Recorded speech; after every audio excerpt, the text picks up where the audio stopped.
pessoal, bem-vindos de volta ao nosso canal e bem-vindos a mais uma edição do Maratonei! E dessa vez, o nosso primeiro Maratonei, que não é de uma série da Netflix, porque agora não tem só a Netflix que dá pra gente maratonar. Não. Tem a Amazon Prime também. Que decidiu lançar todos os episódios tudo de uma vez na sexta-feira também. Então a gente tá aqui hoje pra falar de The Boys, a nova série baseada em história em quadrinhos da Amazon. Da Amazon não, do Lugar Tênis, a história em quadrinhos. Produzido pelo Seth Rogen e o Evan Goldberg, que são os dois produtores de Preacher, que é uma série que ninguém nunca tá falando, mas que não é lá grandes coisas, é só levemente divertida. E antes da gente começar, não esquece de dar um joinha se você gostou do vídeo, comentar aqui embaixo o que você achou da série, se inscrever no canal se não é inscrito, acionar o sininho e nos seguir nas redes sociais. Bom, eu li The Boys quando ele começou a sair originalmente lá em sei lá quando, né, que foi isso, faz muitos anos atrás, foi quando começou o universo Marvel no cinema praticamente. E era uma série que eu gostava bastante. A ideia dela é muito interessante, são heróis do mundo real e para controlar esses heróis tem uma organização chamada The Boys que tem força suficiente para parar esses heróis. Eles utilizam produtos que deixam eles mais fortes que os heróis, então eles controlam eles antes que eles saiam de controle, bem como os supervilões também. Eles estão lá para regular, uma agência reguladora do estado e tal. Não é a melhor obra do Lugar Tênis, é uma obra bem mais... tu vê que ele puxa muitos... Ele vai pelo choque, sabe? É o prazer do choque e das coisas escrotas e de destronchar esses heróis que a gente já conhece em versões adaptadas para aquele universo dele. Então é só pelo prazer de ver eles tomando porrada, deles sendo filho da puta, como se eles fossem personagens reais. E eu acho que isso a série captou muito bem.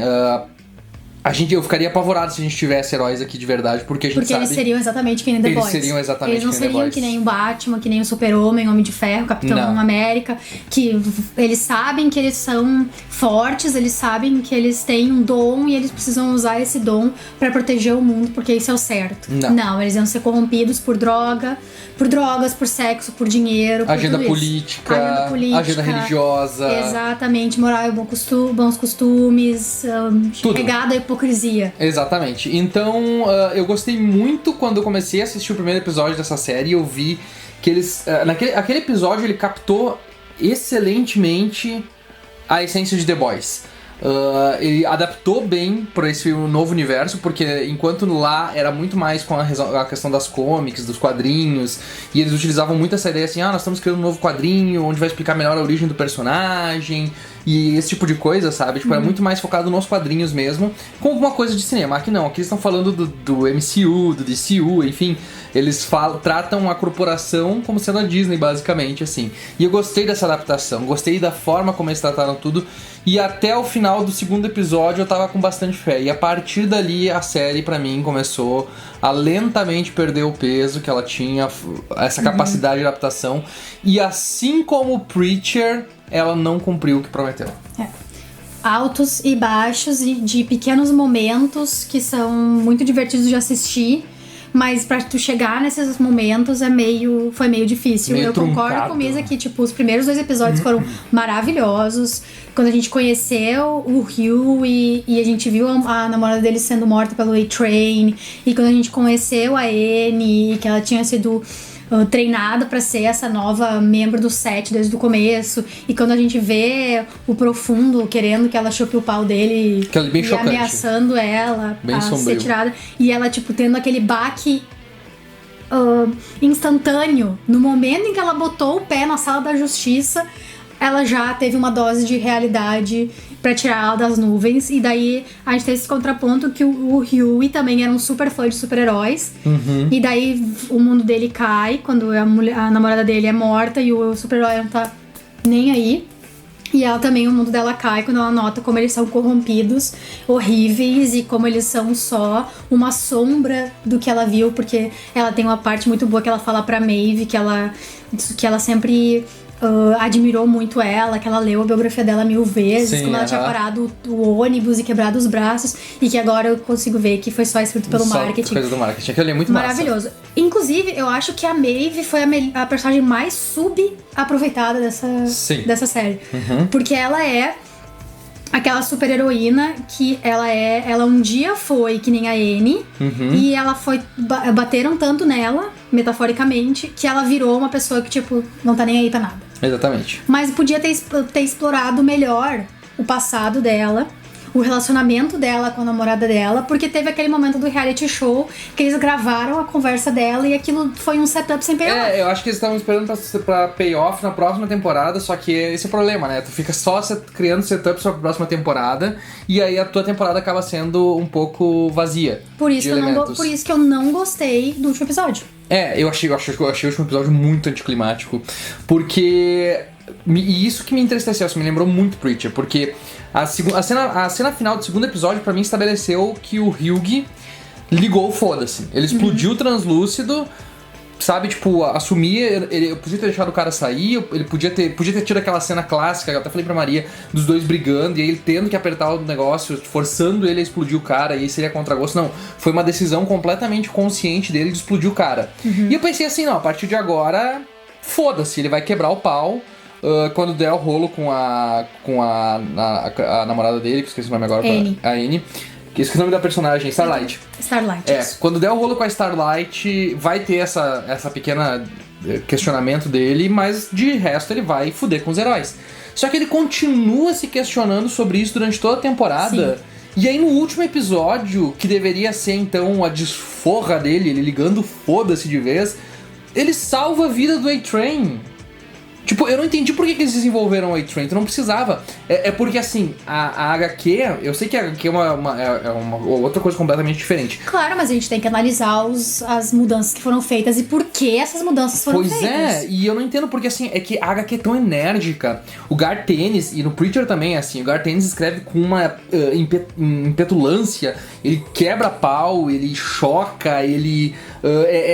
cada página que tu lê, por mais que sejam balões de diálogo, ela tem energia, tem força, tem pegada. E a série começa nos 2 primeiros episódios, até no segundo episódio um pouquinho mais arrastado, mas começa bem.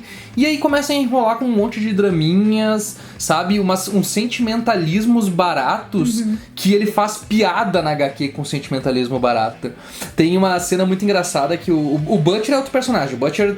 Nem começamos a falar do Butcher ainda, né? Não. O Butcher, pra mim, foi a maior decepção dessa série, porque ele começa como o cara que sabe tudo, que é foda, que vai fazer os negócios, e aí chega no último episódio, ele não sabia bosta nenhuma, ele é um bosta porque ele não tem força nenhuma pra fazer nada, ele não tem nem o poder artificial das drogas que eles usam pra combater os heróis, pra derrubar os heróis, ele não tem.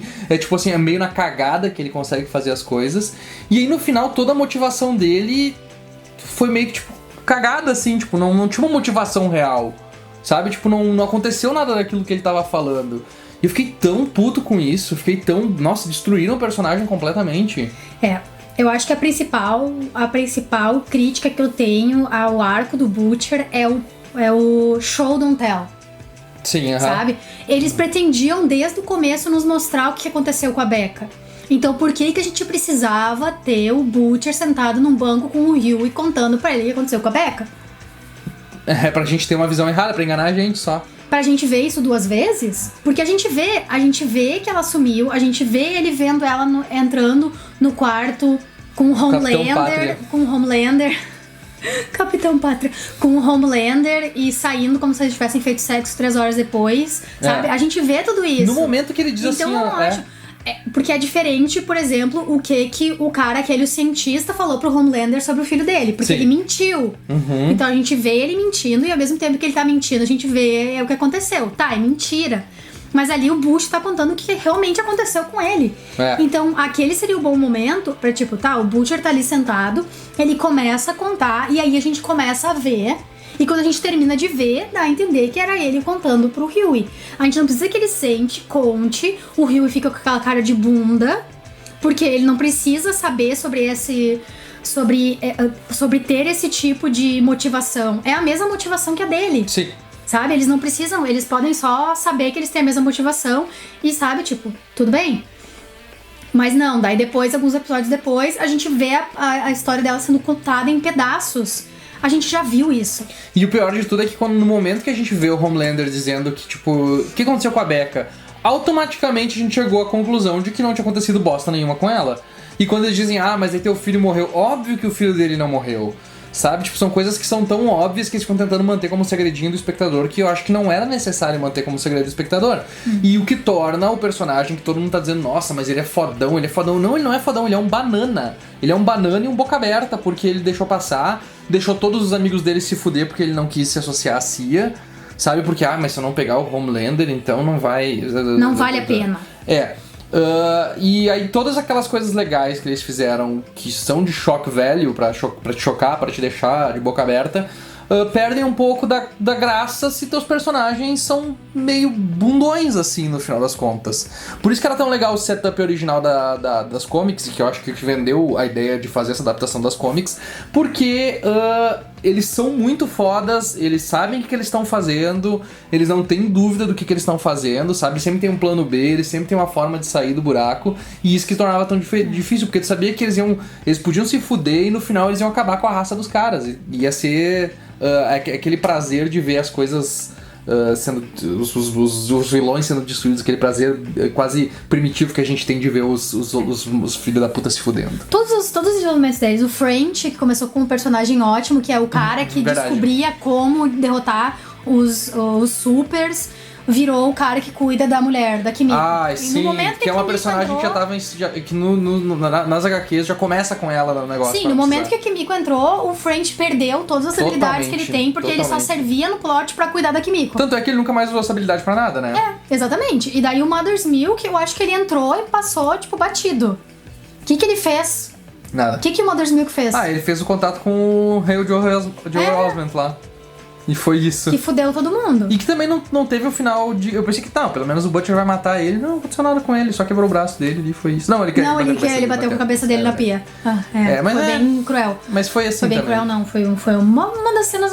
Tem poucas cenas pesadas. Tipo, tem a cena da namorada do A-Train sentando na cara do cara. Foda. Da namorada do Huey morrendo. E eu acho pra mim...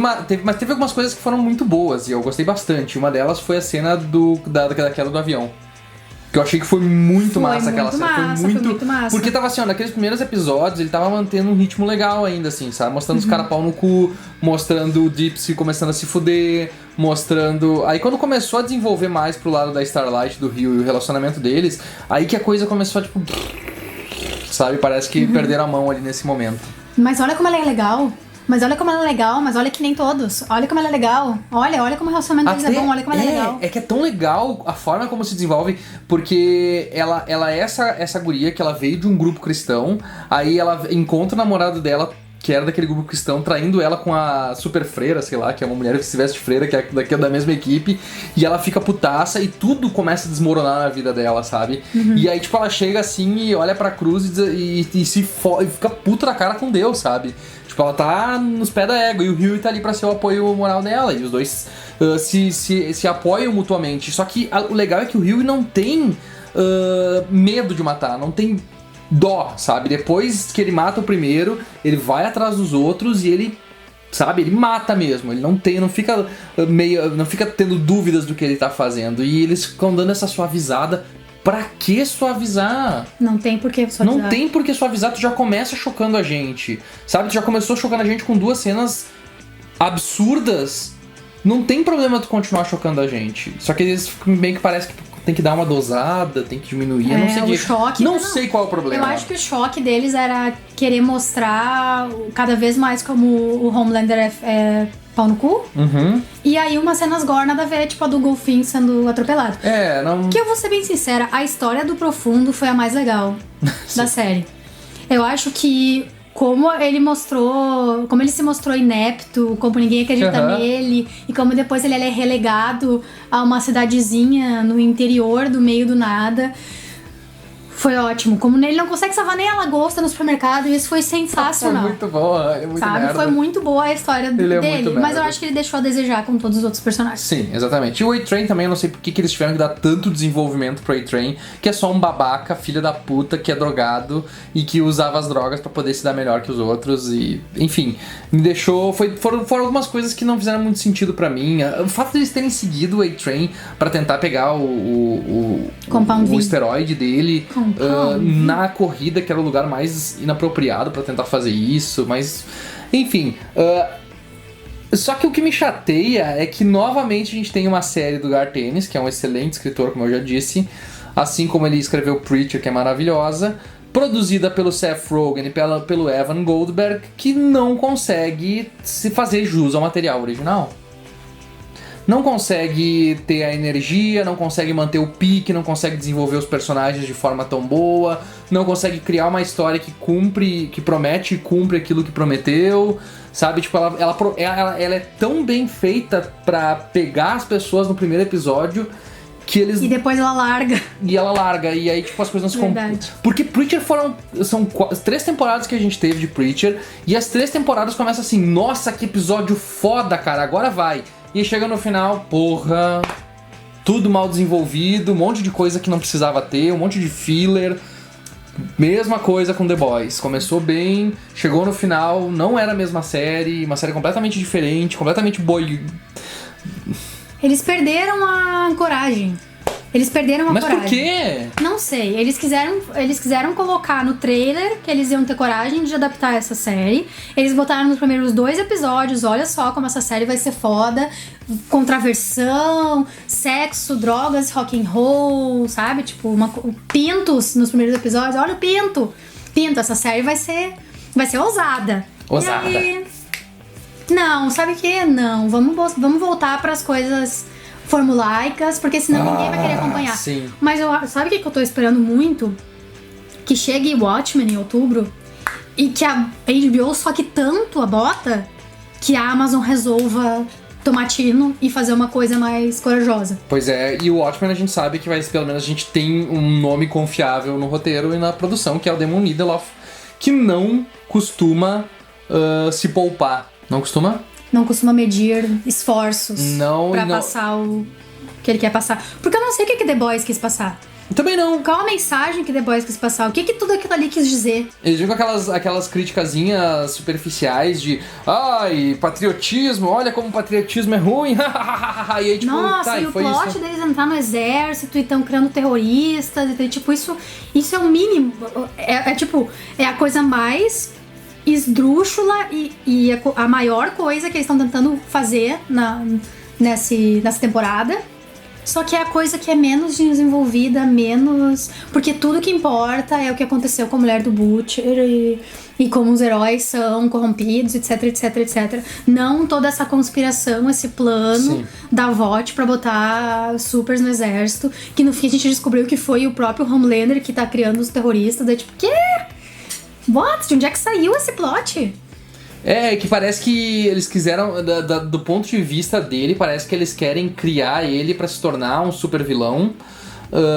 E pra isso, porque no começo ele é extremamente dependente das mulheres, né? Sim. Ele é dependente da Maeve, ele é dependente da vice-diretora, e ele não tem uma personalidade própria, então tu começa a ver que ele tá se construindo como super vilão.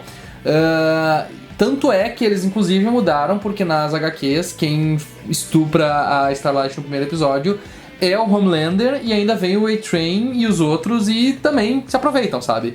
Tipo, é uma coisa bem chocante mesmo, assim, mas nesse aí eles tentaram... Mas não ia dar bom se eles fizessem isso. Não, mas tipo assim, exatamente a mesma cena, o mesmo take, só que é o Homelander, né? Pra dar aquele choque maior, porque é o Superman que tá fazendo isso, como iniciativa dela, e aí abre a porta e entra os outros assim, vamos lá também, não sei o que, e ela fica com aquela cara assim, e aí tem a mesma cena da Maeve, etc, etc.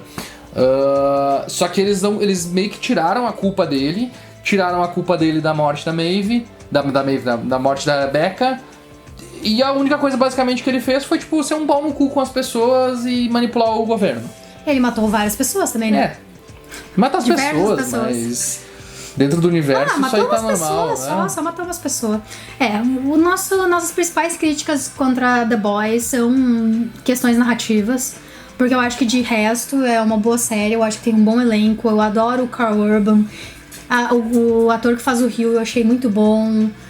Sabe? Tem uma participação do Simon Pegg, porque na HQ... Simon Pegg. A atriz que faz a Starlight eu achei muito, muito boa também. Achei até parecido um pouco com a Kate Mara. Fui ver se não era parente da Kate Mara, da Rooney Mara, mas aparentemente não sei. Gostei do elenco, gostei dos figurinos, da cinematografia, a edição é boa, a trilha sonora é boa, os efeitos visuais são muito bons. Narrativamente ele é pífio. Começou bem, terminou mal e eu fiquei mais uma vez decepcionado com uma adaptação pra variar. Espero que Senhor dos Anéis não faça isso comigo. Não, eles vão meter um monte de drama em Senhor dos Anéis. Flashbacks e traições e coisas assim. Nossa, pra apimentar. Não brinca. O plot. Sexo. Sexo em Senhor dos Anéis. Mas enfim, eu vou esperar a segunda temporada porque eu quero ver como é que eles vão continuar. Eu também não li toda, eu não li até o 24, eu li até o 18, 19, na época. Então tinha muita coisa que eu não lembrava, tive que dar uma relida pra ver o que acontecia. Mas realmente, Garth Ennis, coitado, o cara é um dos melhores escritores de quadrinhos e nunca conseguiram fazer uma adaptação boa dele. Eu queria ver Justiceiro dele adaptado, porque aquele plot do primeiro filme do Justiceiro que teve é baseado num arco dele. Só que o arco dele é bom. Então, tipo, explica aquele cara gigante que ele vai lá e bate nele e tal. Uhum. Tudo isso tem e é muito bem feito, muito engraçado. É sempre um humor gore, um humor agressivo, um humor perturbador às vezes, umas coisas que tu não imagina que as pessoas colocam numa HQ. E ele tem coragem de fazer isso, mas ele nunca é bem adaptado e isso acaba sendo um tiro no pé no final das contas. Quanto mais eu penso naquele último episódio, mais puta da cara eu fico. Porque a série... Com essas séries que querem dizer que elas são diferentes. É diferente de tudo que você já viu. E aí chega o fim e a temporada toda foi o setup pra uma coisa que a gente só vai ver na temporada que vem. Não foi aberta e fechada, sabe? É tudo setup. Por isso que, tipo, eles fizeram muito bem, sabe? A Hulu fez muito bem em soltar a Veronica Mars na Comic Con e não no dia 26 junto com The Boys, porque ia fazer The Boys parecer mais ridículo ainda. É verdade. Sabe? Porque a temporada de Veronica Mars é tão perfeitamente atada do começo ao fim, não tem nenhuma tentativa de nos chocar gratuitamente, nos choca da mesma maneira.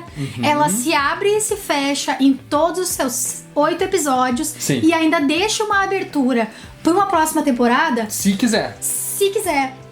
A gente acabou aquela temporada, a gente não vai ficar tipo, ai meu Deus, agora eu vou ter que esperar 2 anos pra descobrir o que acontece. Não, ela é autocontida, mas ela deixa espaço pra ter mais após isso. Esse é o problema dessas séries de super-heróis, dessas séries em geral que estão querendo... E o próprio American Gods é assim. Eles não conseguem fazer um material único e depois continuar trabalhando a história. Eles precisam fazer só setups e setups. Preacher é só setup. É setup na primeira temporada, é setup na segunda, é setup na terceira, e ele nunca consegue fechar esses setups que ele cria, então é completamente frustrante pra quem tá assistindo. E o problema é o Seth Rogen e é o Evan Goldberg. Eu não consigo ver outro culpado pra isso, porque esse problema vem acontecendo recorrentemente em todas as séries que eles produzem. Então, e todas as temporadas que eles estão fazendo. Então, não duvido que seja esse. E eu vou começar a ter medo toda vez que eles assumirem um projeto agora. Outra coisa, tá? Colocar um cliffhanger e um plot twist em fim de temporada não significa que foi um bom fim de temporada. Não, vamos começar por aí. Ainda mais se é um cliffhanger plot twist ruim e telegrafado. Que sabe? tipo Tem esse mais aí, isso. Que foi tipo completamente... Não foi uma coisa tipo, nossa, chocante, eu nunca esperava isso acontecer. Não. Nada. Não, um plot twist não faz o fim de uma temporada ser boa. Aquela fuga deles, do Hugh deles, foi tão xoxa, sabe? Tipo, aí, o cara teve um ataque cardíaco, ok, beleza, tipo, foi isso? Esse é o final. Aí, tipo, fora a cena que ele mata a vice-diretora, que foi muito foda, eu achei muito massa aquela cena. O resto foi bem meia boca mesmo. Enfim, essa é a nossa review. Nossa análise de The Boys. É boa em tudo, menos a narrativa, que é o principal, que ela tinha que ser boa. Então tá, pessoal, essa foi a nossa review da primeira temporada de The Boys. Não esquece, como sempre, de dar joinha se vocês gostaram do vídeo, de comentar aqui embaixo o que vocês acharam da série, se inscrever no canal se não são inscritos e acionar o sininho para ver mais vídeos como esses, e nos seguir nas redes sociais. Nós temos página e grupo fechado no Facebook, e nós temos perfis pessoais e do canal no Instagram e no Twitter, tá bom? Até a próxima!